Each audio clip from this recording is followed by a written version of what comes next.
السلام علیکم دوستو آپ نے حضرت نوح علیہ السلام کے بارے میں تو سنا ہی ہوگا۔ حضرت نوح علیہ السلام کے اولاد میں اللہ تبارک و تعالی نے حضرت ہود علیہ السلام کو پیدا کیا۔ حضرت ہود علیہ السلام کی قوم کو عاد کہا جاتا ہے۔ تو آئیے آج کی ویڈیو میں ہم حضرت ہود علیہ السلام کے بارے میں بات کریں گے۔ دوستو ویڈیو شروع ہونے سے پہلے اگر آپ نے ہمارے چینل کو سبسکرائب نہیں کیا ہے تو سبسکرائب کر لیں تاکہ ہماری آنے والی تمام ویڈیوز کی نوٹیفیکیشن آپ تک سب سے پہلے پہنچے۔ تو آئیے ویڈیو کو شروع کرتے ہیں۔ اللہ تبارک و تعالی نے حضرت نوح علیہ السلام کی اولاد میں برکت دی اور ان کی زمین پھیلتی گئی، اور انہی زمین میں ایک امت تھی جسے عاد کہا جاتا تھا۔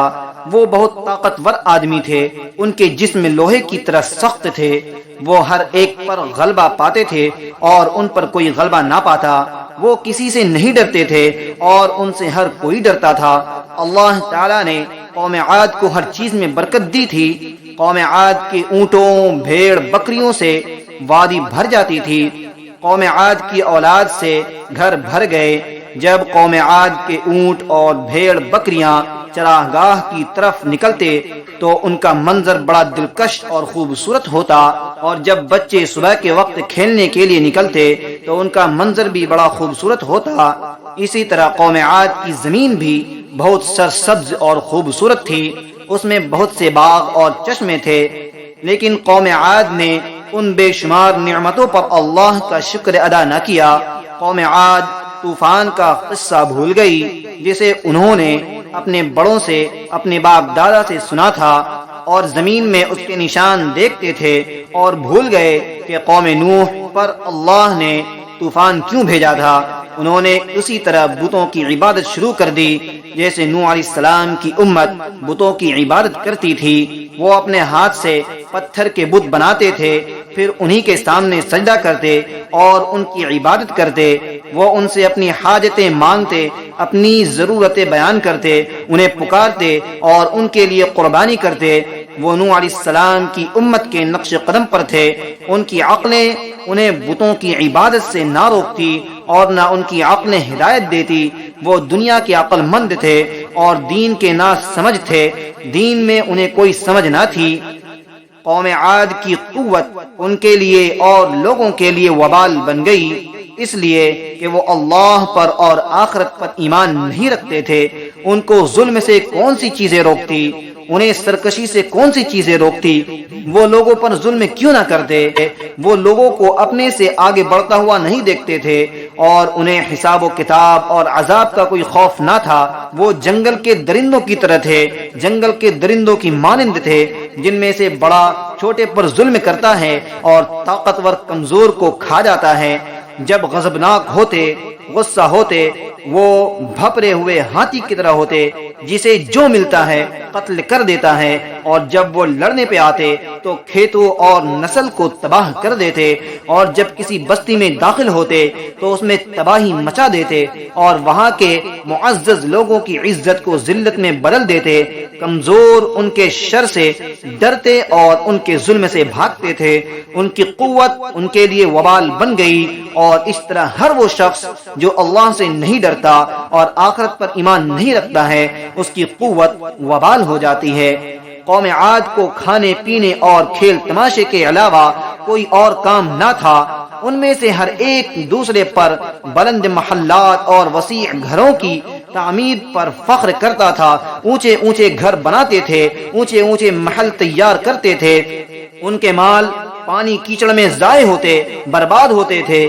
وہ جو بھی خالی اور اونچی جگہ دیکھتے وہاں اپنی اونچی محل بنا لیتے، وہاں اپنا گھر تیار کر لیتے، اور وہ اس طرح گھر بناتے جیسے انہیں وہاں ہمیشہ کے لیے رہنا ہے اور کبھی مرنا نہیں ہے۔ وہ بغیر ضرورت کے محلات بناتے تھے، گھر بناتے تھے، جبکہ لوگوں کو کھانے اور پینے کو نہیں ملتا تھا۔ ان میں سے غریب لوگوں کو رہنے کے لیے گھر میسر نہ تھا، اور امیروں کے گھروں میں رہنے والا کوئی نہ تھا۔ جس نے انہیں ان کے محلات کو دیکھا اسے یقین ہو گیا کہ وہ آخرت پر ایمان نہیں رکھتے۔ اللہ تعالی نے قوم عاد کی طرف ایک رسول بھیجنا چاہا۔ اللہ بندوں کے کفر کو پسند نہیں کرتا۔ ان اللہ لا يحب المفسدین، بے شک اللہ تعالی زمین میں فساد کرنے والوں کو پسند نہیں کرتا۔ اور قوم عاد اپنی عقلوں کو کھانے پینے، کھیل تماشے اور گھروں کی تعمیر کے علاوہ کہیں اور استعمال نہیں کرتے تھے، ان کی عقلیں تباہ ہو گئی اس لیے کہ وہ انہیں دین میں استعمال نہیں کرتے تھے اور انہیں عقل نہ آئی۔ پس اللہ تعالی نے ان کی طرف ایک رسول بھیجنے کا ارادہ کیا جو انہیں ہدایت دے، اور اللہ نے چاہا کہ یہ رسول انہی میں سے ہو، وہ اسے پہچانتے ہو اور ان کی بات سمجھتے ہو۔ حضرت ہود علیہ السلام ہی وہ رسول تھے جو قوم عاد کے ایک شریف گھرانے میں پیدا ہوئے اور انہوں نے عقل اور نیکی میں پرورش پائی۔ ہود علیہ السلام قوم میں دعوت دینے کھڑے ہوئے اور کہا، اے میری قوم، تم اللہ کی عبادت کرو، تمہارے لیے اس کے سوا کوئی معبود نہیں۔ اور ہود علیہ السلام نے کہا، اے میری قوم، تم کیسے پتھروں کی عبادت کرتے ہو اور اس ذات کی عبادت نہیں کرتے جس نے تمہیں پیدا کیا؟ اے میری قوم، یہ پتھر جنہیں تم نے خود تراشا ہے، آج ان کی کیسے عبادت کرتے ہو؟ بے شک اللہ نے تمہیں پیدا کیا اور تمہیں رزق دیا اور تمہیں مال اولاد کھیتی نسل میں برکت دی، اور قوم نوح کے بعد تمہیں قائم مقام بنایا اور تمہیں جسمانی قوت عطا کی۔ ان نعمتوں کا حق تو یہ تھا کہ تم اللہ کے سوا کسی اور کی عبادت نہ کرتے۔ بے شک یہ کتا جسے تم ایک ہڈی پھینک دیتے ہو وہ تمہارے گھر سے نہیں جاتا اور سائے کی طرح تمہارے ساتھ رہتا ہے۔ کیا تم نے کسی ایسے کتے کو دیکھا ہے جس نے اپنے مالک کو چھوڑ دیا ہو اور کسی دوسرے کی طرف چلا گیا ہو؟ کیا تم نے کسی حیوان کو دیکھا ہے کہ وہ پتھر کو پوج رہا ہو، یا تم نے کسی حیوان کو دیکھا ہے جو بت کو سجدہ کرتا ہو؟ کیا انسان حیوان سے زیادہ ذلیل ہے، زیادہ بیکار ہے، یا اس سے زیادہ عزت والا ہے؟ قوم عاد کھانے پینے اور کھیل تماشے میں لگی ہوئی تھی اور دنیا کی زندگی سے راضی اور مطمئن تھی۔ حضرت ہود علیہ السلام کی بات سے تنگ دل ہوئی اور ان میں سے کسی نے دوسرے سے کہا، ہود کیا کہتا ہے، وہ کیا چاہتا ہے؟ ہم اس کا کلام نہیں سمجھتے، ہم اس کی بات نہیں سمجھتے۔ انہوں نے کہا، بے وقوف ہے یا دیوانہ۔ اور جب ہود علیہ السلام نے انہیں دوبارہ دعوت دی تو قوم کے شریفوں نے کہا، بے شک ہم تمہیں بے وقوفی میں دیکھتے ہیں اور ہم تمہیں جھوٹوں میں سے خیال کرتے ہیں۔ ہود علیہ السلام نے کہا، میں کوئی پاگل نہیں ہوں بلکہ اللہ کی طرف سے بھیجا ہوا رسول ہوں، تمہیں اپنے رب کے پیغامات پہنچاتا ہوں اور میں تمہارا مخلص اور امانت دار نصیحت کرنے والا ہوں۔ ہود علیہ السلام مسلسل اپنی قوم کو نصیحت کرتے رہے اور انہیں حکمت اور نرمی سے بلاتے رہے۔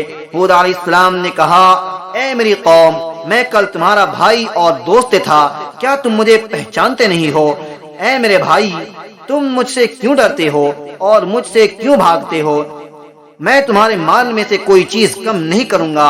اے میری قوم، میں اس پر تم سے مال کا طالب نہیں، میرا اجر تو اللہ کے پاس ہے۔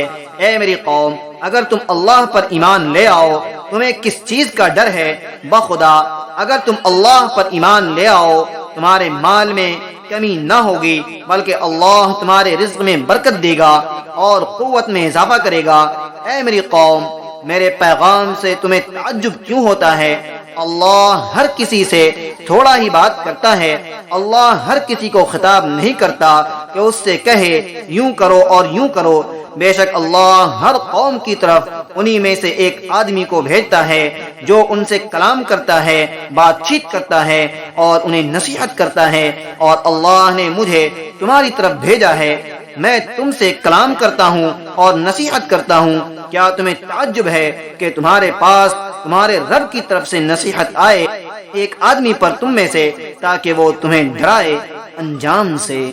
دوستو، آج کی ویڈیو میں یہیں تک، باقی آنے والی اگلی ویڈیو میں ہم حضرت ہود علیہ السلام کے واقعات کو مکمل کریں گے۔ اگر ویڈیو آپ کو اچھی لگی ہو تو لائک کریں، سبسکرائب کریں اور اپنے تمام دوستوں میں شیئر کریں۔ السلام علیکم ورحمۃ اللہ۔